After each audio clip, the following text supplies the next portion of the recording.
Population అనే sub topic ప్రాబ్లమ్స్ని ఈజీగా సాల్వ్ చేయడం ఎట్లా అనేది చూద్దాం. సార్ మీరు ఏ ఏ మెథడ్స్ యూజ్ చేస్తారు సార్?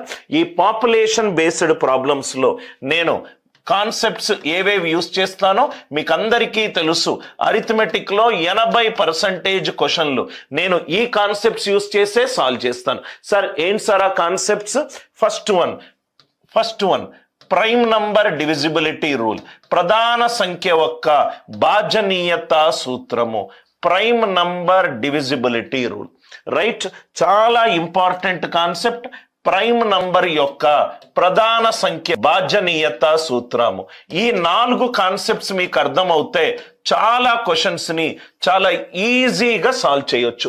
ఎలానో మనం చూద్దాం. నాకు తెలిసి 10 నుంచి 14 క్వశ్చన్స్ ఉన్నాయి. మీకు ఐడియా వస్తుంది. క్లాస్ పూర్తిగా కంప్లీట్ అయ్యేంత వరకు వినండి. Next one, right most non zero digit. Right most non zero digit. Right most non zero digit most powerful concept in arithmetic. అరిథమెటిక్లో ఈ right most non zero digit మీద మీకు ఐడియా లేకపోతే చాలా క్వశ్చన్స్ని మీరు ట్రెడిషనల్ మెథడ్లో చేస్తారు. దానివల్ల మీకు ఎక్కువ టైం పడుతుంది అండ్ తక్కువ క్వశ్చన్స్ అటెంప్ట్ అవుతాయి. Right most non zero digit. మూడోది డిజిటల్ సమ్.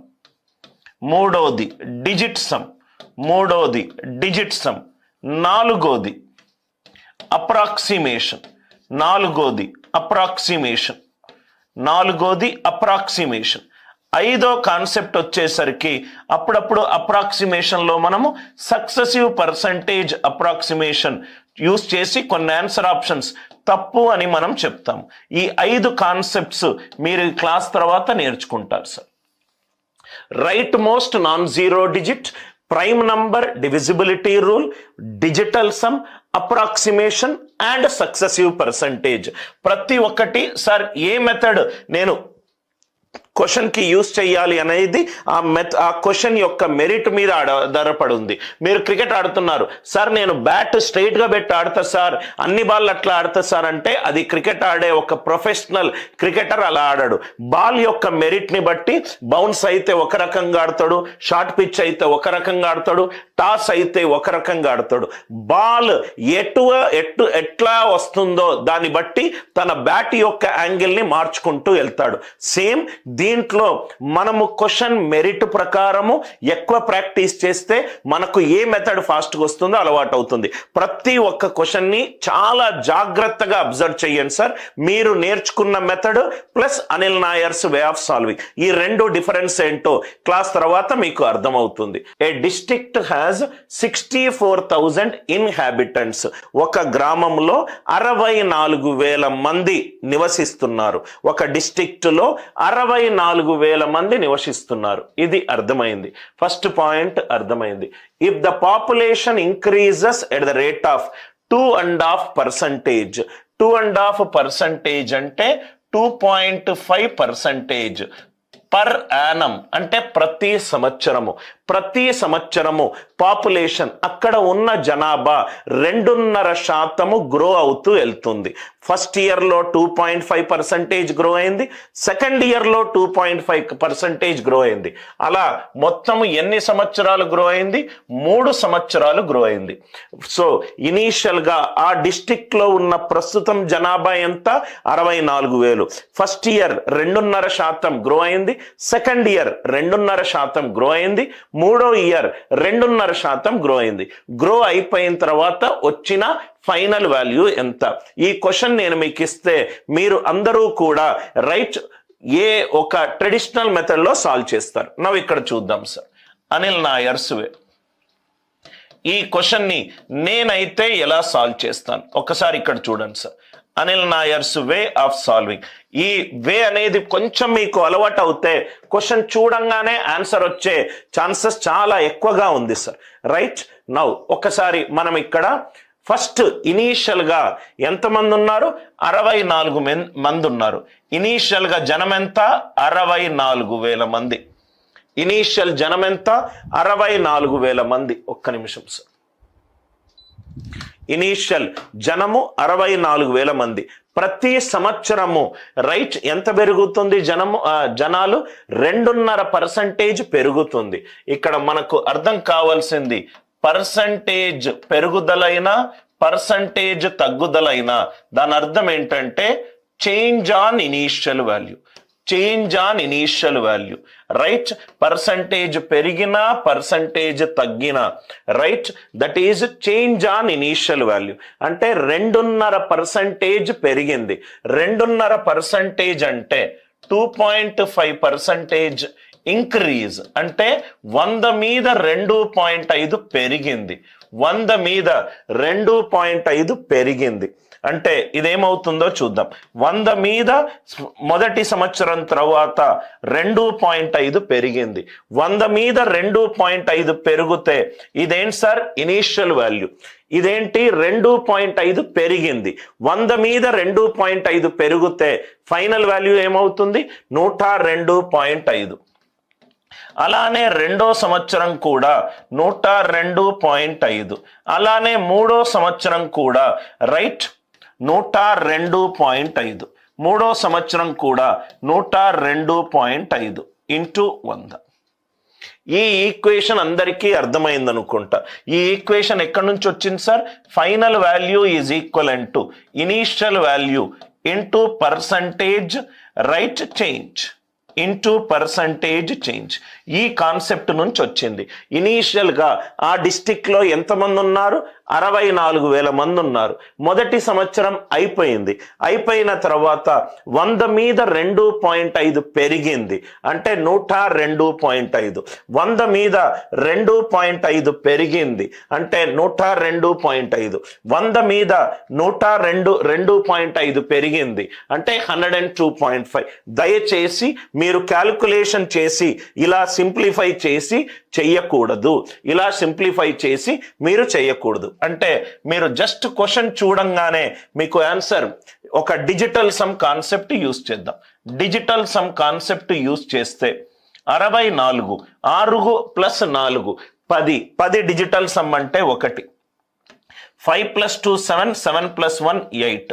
ఇది 8, ఇది 8, ఇది 8, అంటే into 8 cube into 8 cube. 1 into 8 cube అంటే 512. 1 ఇంటూ 8 క్యూబ్ అంటే 512. 512 డిజిటల్ సమ్ ఎంత? 8. ఆన్సర్ డిజిటల్ సమ్ ఎంత ఉండాలి? ఆన్సర్ డిజిటల్ సమ్ ఎంత ఉండాలి సార్? 8 ఉండాలి. 8 కానీ ఆన్సర్ ఆప్షన్స్ అన్నిటినీ డిలీట్ చేయండి. రైట్ 70,000. 70,000 అయితే ఆన్సర్ వచ్చే ఛాన్స్ లేదు. సార్ ఎందుకు సార్? ఈ క్వశ్చన్ చూడంగానే ఇదంతా కూడా క్యాల్కులేషన్ చేయాల్సిన అవసరం లేదు. ఈ పాయింట్ని చాలా జాగ్రత్తగా అబ్జర్వ్ చేయండి. 70,000లో 7 అనే ప్రధాన సంఖ్య ఉంది. ఇక్కడ 7కి సంబంధించిన రైట్ నంబర్ కాదు ఇది. 102.5. 7 1 7, 32, 7 4 28, 45. ఇది 7 తోటి భాగింపబడట్లేదు. ఇది 7 తోటి భాగింపబడట్లేదు. ఇది 7 తోటి భాగింపబడట్లేదు. ఇది 7 తోటి భాగింపబడట్లేదు.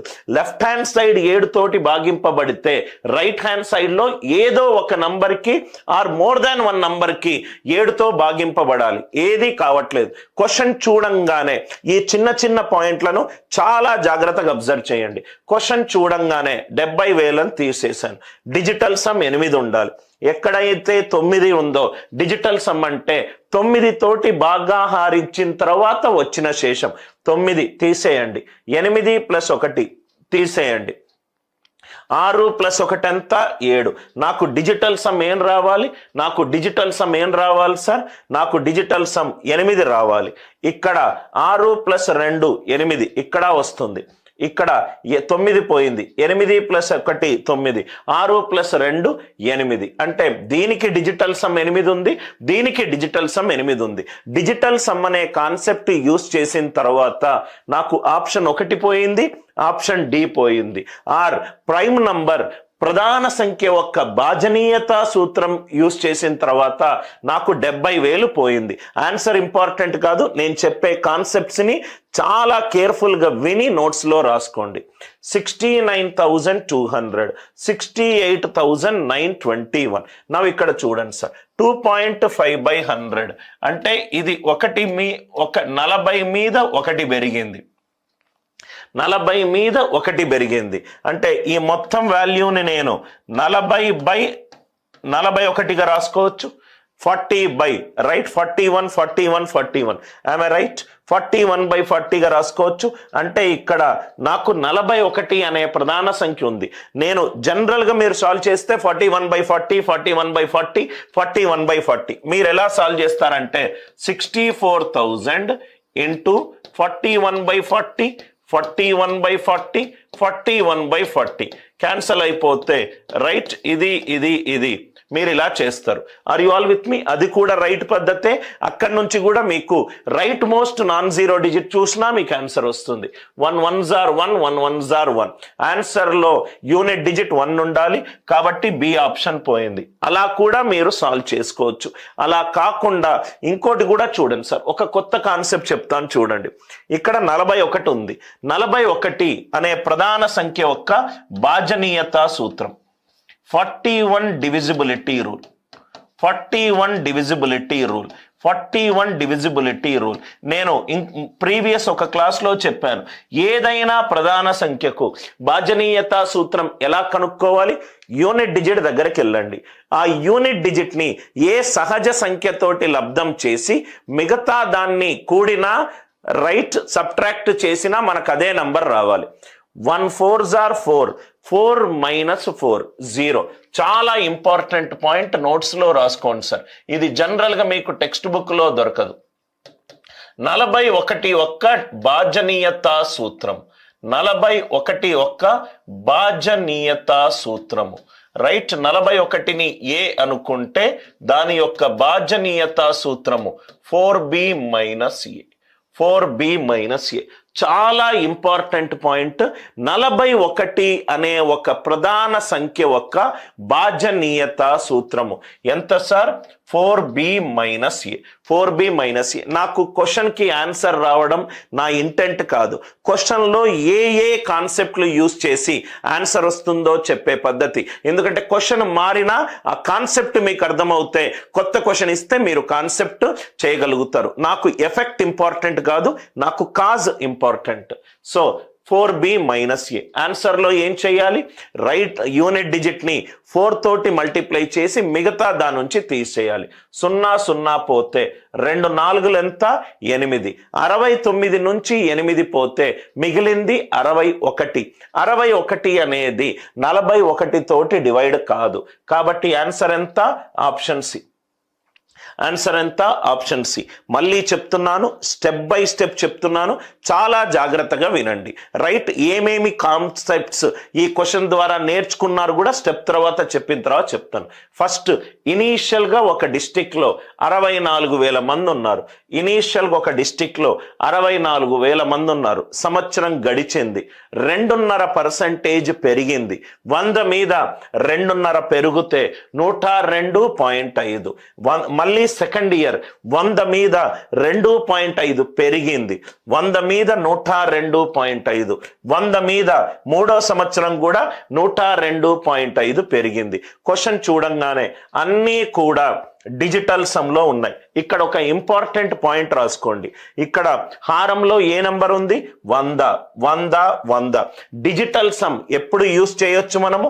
డిజిటల్ సమ్ అనేది రైట్ భిన్నాల్లో డినామినేటర్ పవర్ ఆఫ్ 2 ఉన్నా, పవర్ ఆఫ్ 5 ఉన్నా, పవర్ ఆఫ్ 2 and 5 ఉన్నా మనము డిజిటల్ సమ్ని యూజ్ చేయొచ్చు. రైట్ భిన్నాలలో ఈ చెప్పే ఇంపార్టెంట్ పాయింట్స్ని మాత్రమే మీరు నోట్స్లో రాసుకోవాలి సార్.